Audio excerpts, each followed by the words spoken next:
Hi everyone, this is Heather Lottinen from the Flourish.Academy. I'm here joined by my good friend and co-host Marchik. Hey Mar. Oh, hi Heather, how are you? Hey, I'm breaking the script today. Oh gosh. Yeah, and I didn't tell you I was doing that. And the reason I'm breaking the script is because we are looking at this book, The Power of Moments by Chip and Dan Heath. They're brothers, psychologists, and they talk about breaking the script to make things memorable. So I'm breaking the script in the podcast. Okay, well, I mean, that's not very memorable. Do you think people are going to be like, oh, this episode Heather broke the script? No. They don't care.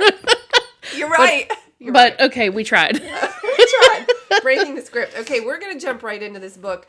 You introduced me to this. I love this book. Loved it. How did you find it? And I said, I think it came up as like an Amazon recommends, or I was looking for business books and something. You know, I'm always out there reading everything I can. Browsing. And I bought it and read it and devoured it. And I was like, okay, this is the Heather book too. Mm-hmm. So I sent it to you and you loved it. So devoured it as well. It's perfect for the podcast.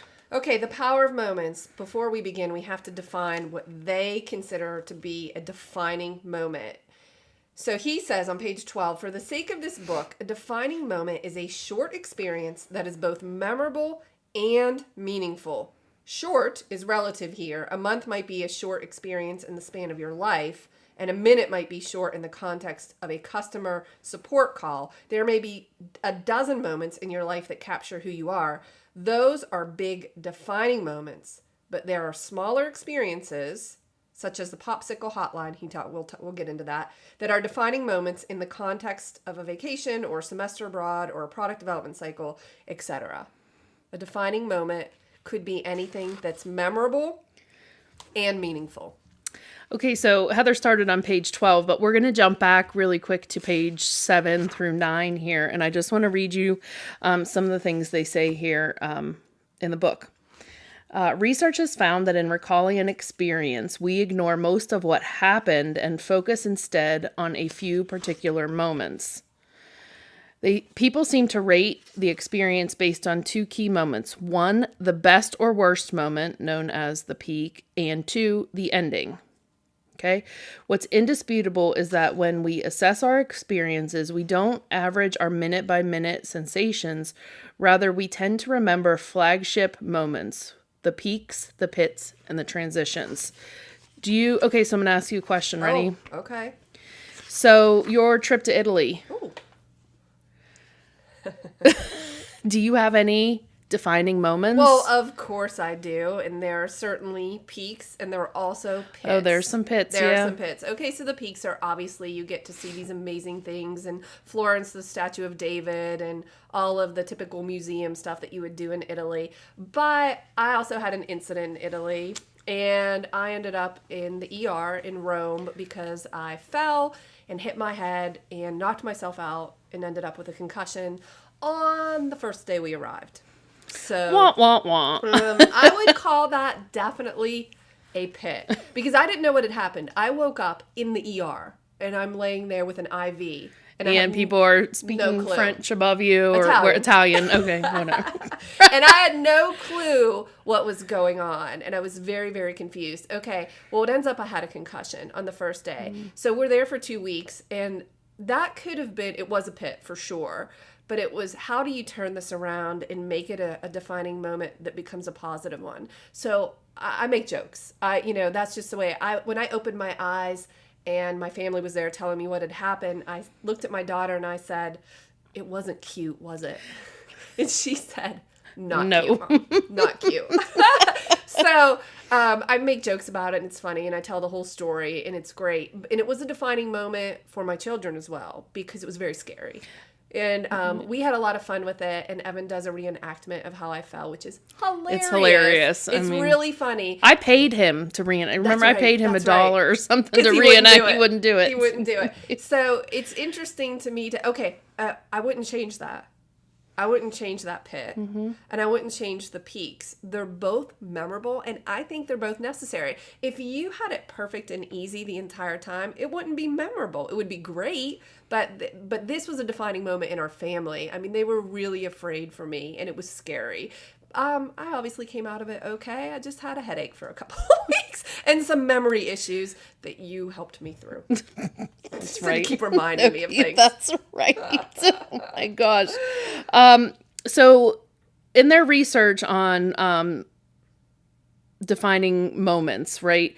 They're created on one or more of the following 4 elements. And I want you to take the first Okay. 2 and then I'll do the second 2. All right, so there are 4 elements to these defining moments, and we're on page 13. They are elevation and insight are the first 2. So elevation is defining moments that rise above the everyday. They provoke not just transient happiness, like laughing at a friend's joke, but memorable delight. To construct elevated moments, we must boost sensory pleasures. And then we have insight, and these are defining moments, rewire our understanding of ourselves in the world. Insight. In a few short seconds or minutes, we realize something that might influence our lives for decades. For instance, now is the time for me to start the business, or this is the person I'm going to marry. May I ask you something? Sure. When meeting your husband, did you have a moment of insight? Well, when I met him, he was like, I joined a hiking club and he was the first person I actually met in the hiking club. So it was like, oh, okay, he's a fun guy. I could enjoy this. Little did I know 5 months later we would be dating, but literally he was the first person I met. So like his image is what I tie to that like hiking club. Yes. And I actually kind of love that. Like, Yeah, that's nice. A nice memory. Yeah. But it wasn't a striking moment of insight. No. And I wish I could say it was. Yeah, It'd be like, yeah. But I do remember, oh God, because they have an online site that you can go see who's like coming on the hikes before you go. And I remember looking at his picture and like, oh, he's a looker.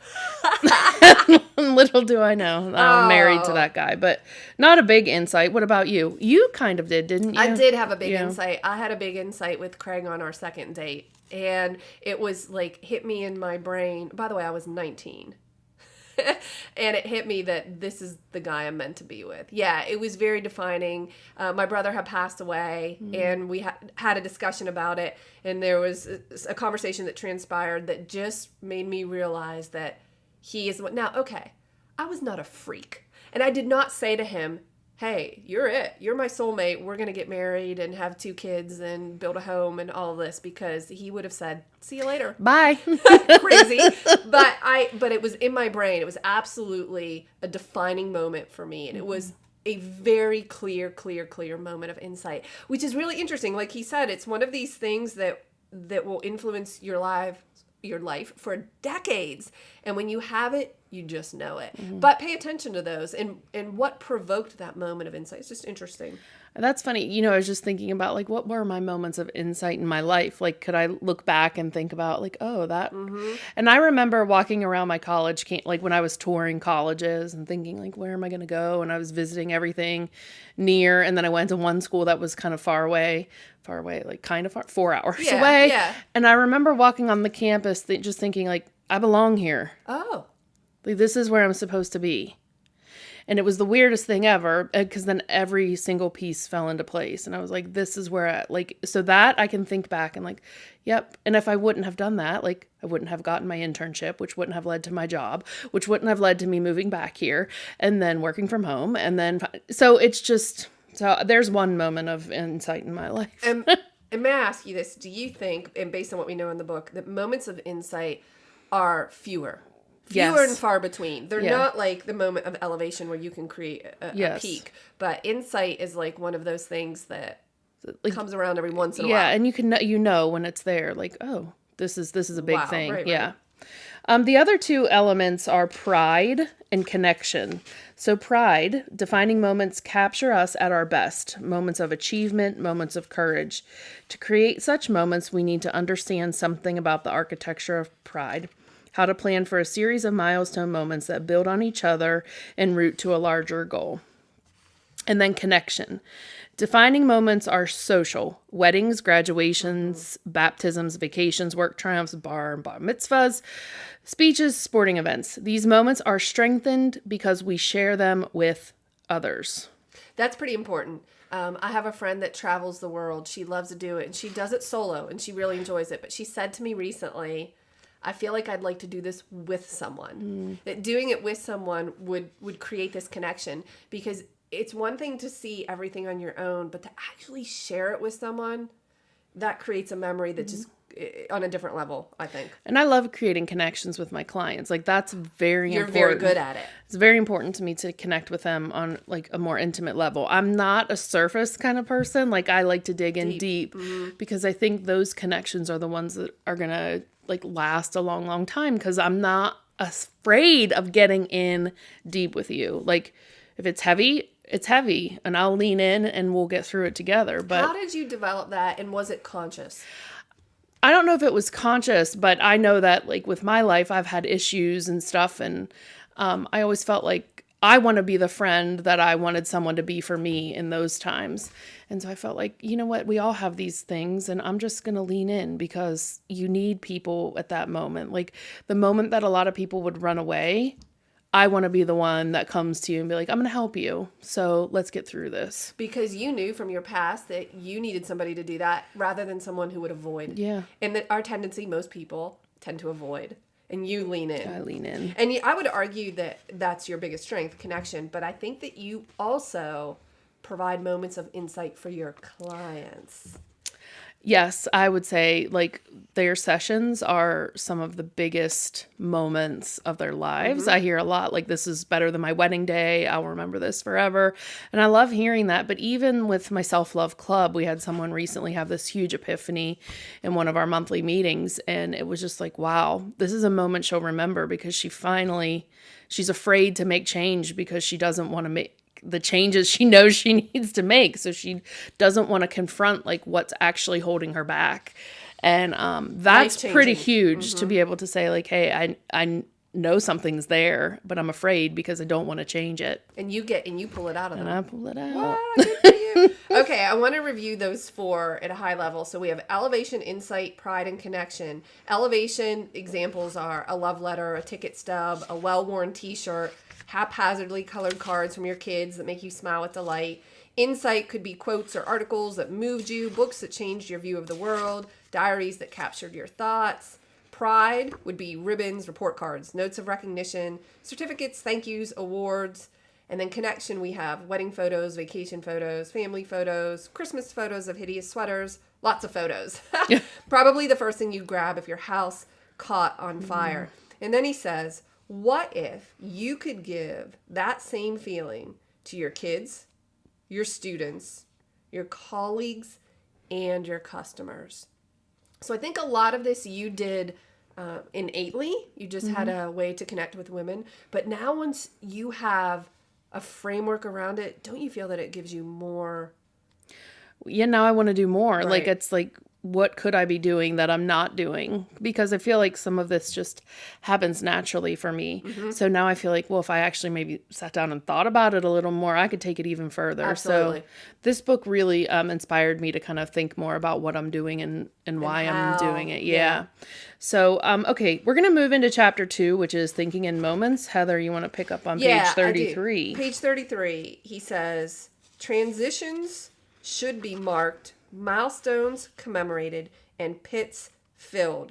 That's the essence of thinking in moments. To be clear, not all defining moments fit into these 3 categories. Many defining moments could happen at any time.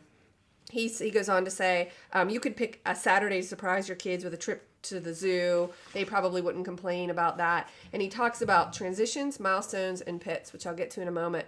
But I clearly remember, this is about 2 years ago, we were having breakfast. We were having breakfast together, and Craig got dressed for work like normal. And I said we were planning a trip for the kids to Hershey Park to surprise them. So we were sitting at the table, and I said, you know what I've been hungry for lately? And he said, what? And I said, chocolate, like good chocolate. Where could we get good chocolate? And he said, Hershey Park has good chocolate. And I said, we should go to Hershey Park. He said, yeah, we should. We both got up from the table and said to the kids, okay, well, let's go. And they were like, wait, what? What's happening? Isn't Daddy going to work? And I said, no, pack your bags. We're going to Hershey Park for a couple days. And they were just floored by that. It was so fun. So fun. So they still talk about that. They still say, oh, remember that time when Dad was dressed for work and then you played a trick on us? Ha, ha, ha. It was great fun. So you can make a milestone out of anything. Okay, but transitions in life. Transitions are something that we are used to celebrating. So obviously you get married, you have children, you get a job, you have a promotion, transitions. But then we have milestones like retirement or achievements you weren't expecting or accomplishments. And then we have pits. And how you deal with pits and how you fill those pits. But the interesting thing here to me is that I like this line. Transitions should be marked, milestones commemorated, and pits filled. Don't miss an opportunity to do this because it's happening all around you and you can turn anything into a moment. And that's really everything that I had from chapter 2. Okay, moving into chapter 3. Now they start talking about building peaks, which I think is what a lot of us want to work on for our life and our businesses. For sure. So I'm just going to read you straight from the book on page 54. The first stage of a successful customer experience. First, you fill the pits. That in turn frees you up to focus on the second stage, creating the moments that will make the experience occasionally remarkable.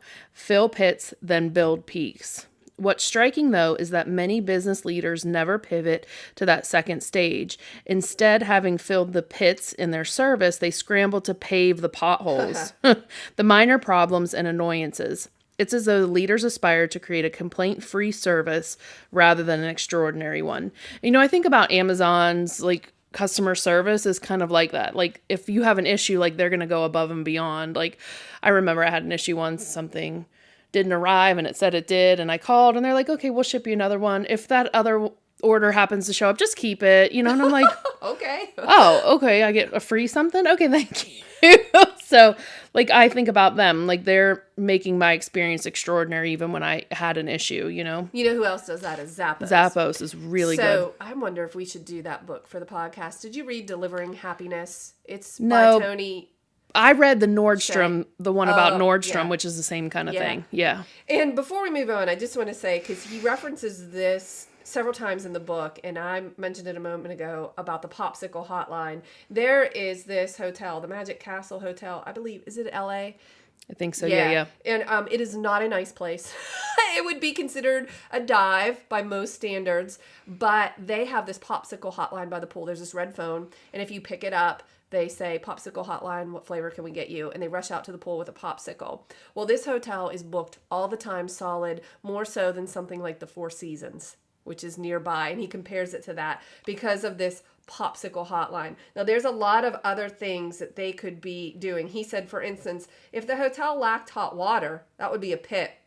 And until it was filled, guests would not be charmed by the popsicles. In the hotel industry, delighting your guests is an unattainable goal until you provide the basics. Reasonably quick check-in, reasonably attractive rooms, comfortable beds, and so on. But some customers will still complain like there were no gluten-free Pop-Tarts on the snack menu.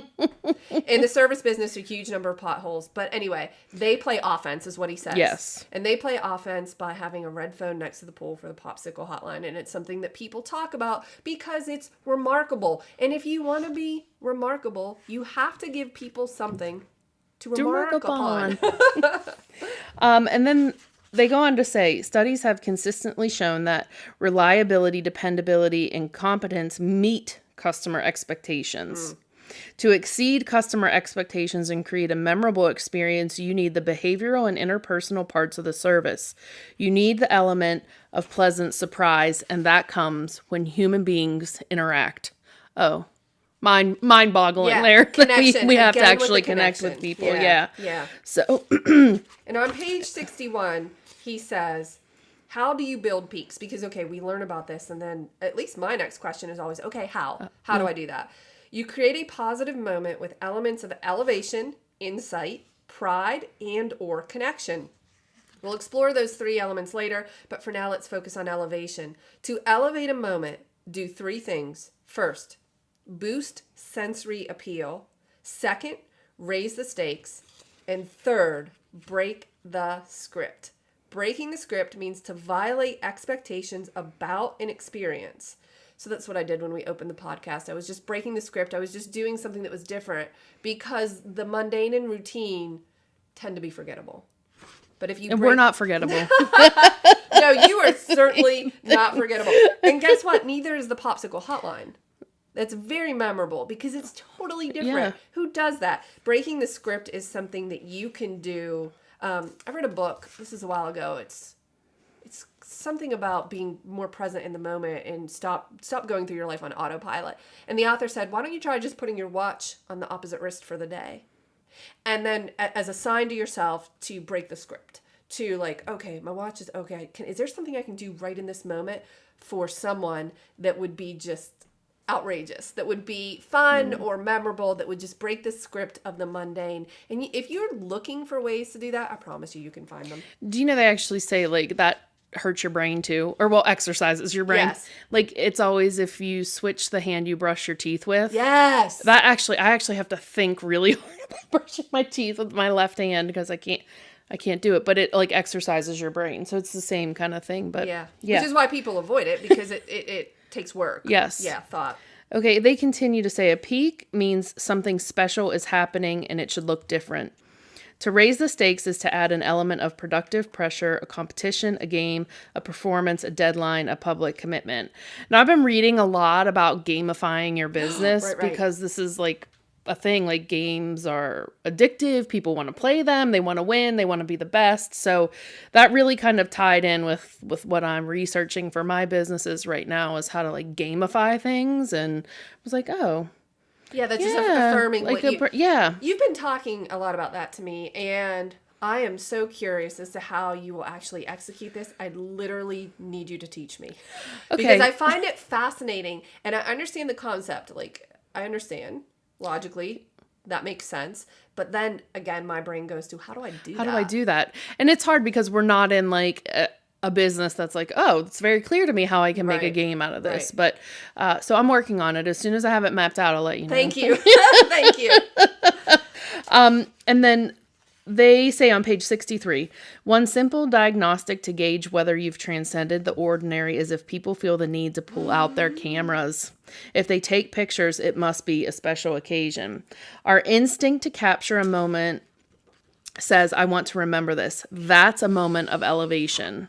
Do people ever do that for your sessions? Break out their phone? Oh, all the time. Like because I put a chalkboard sign out on my wreath on my front door, and it just says welcome Heather on it with their name and a little heart. And they always take a photo of that sign, or they'll take a selfie with something in the house as we're doing the shoot, or a piece of their lingerie, like all the time. So I know that it's something they're like, this is pretty awesome. Like I need to remember That this. is really, really smart. And I bet that makes you happy then to read that and think they're doing it. Yes. I spend a lot of time at our local camera store, and my friend Robbie works there at YM Camera, and he takes selfies with customers when they buy new gear, and it's like monumental, like, oh, I upgraded my camera, or I got a new lens, and they always take photos and they post them, and I think that's great. I think that's building a moment. I know it a is. Peak. That's building a peak. Okay, and then chapter, what are we, 4 already? Breaking the script. So Heather, I think you have one thing on page 86 to talk about there. So this whole chapter is on breaking the script and ideas on how and why you do that. But the thing that I wanted to point out is he says, by breaking the script, we can lay down a richer set of memories. As the authors of the book Surprise put it, we feel most comfortable when things are certain, but we feel most alive when they are not. And I made a little note here. I watch a lot of Tony Robbins, and Tony Robbins has this list of human needs. And he says that human beings need both certainty and uncertainty, and that people have different levels. Like you might value certainty more. I actually know that I value certainty more than a lot of people because I'm risk averse, but some people need a lot of adventure, so they need the uncertainty, but you need both. So breaking the script is about doing something that's uncertain and surprising, not anything that would rattle someone. Don't surprise them too much, but because they need certainty, but they also need uncertainty. So I just like this whole idea of doing something different, whether that's with your family or in your work, that breaks the script so it surprise and delight. I think that's the Zappos thing, surprise and delight. They surprise and delight people. Well, I'm going to have to read that book. Okay, so as we wrap up today's episode, one strategy for you, and I'm pretty sure you can guess what it is. So I want you guys to start brainstorming ways to make memorable moments with your clients, your family, people around you. Like, how can you make everything memorable? I sometimes walk around the street wearing a t-shirt that says free hugs on it. Oh my gosh, you're hilarious. And literally, if you see me walking on the street in funny. that t-shirt, I will take a free hug. That is so, great. Just focus on ways to make memorable moments. And you know with what would be people. helpful is if you come up with something, please leave a comment, because Yeah. it helps other people think more creative. Yeah, They're like, they're not going to copy you, but Right. it helps people brainstorm. Right. Okay, Heather, can you tell everyone how can they support our podcast? Are you going to break the script now, or? Wow. That sort of put me on the spot. Yeah, I I will say did. this. You need to subscribe and share and review, and please leave a review and rate. It's really helpful. We have an Amazon affiliate link. We make about 2 cents if you use it, but it helps offset the cost of the podcast. If you prefer to watch us on video, you can go to Flourish.Academy.tv, and we'll see you next time. Awesome.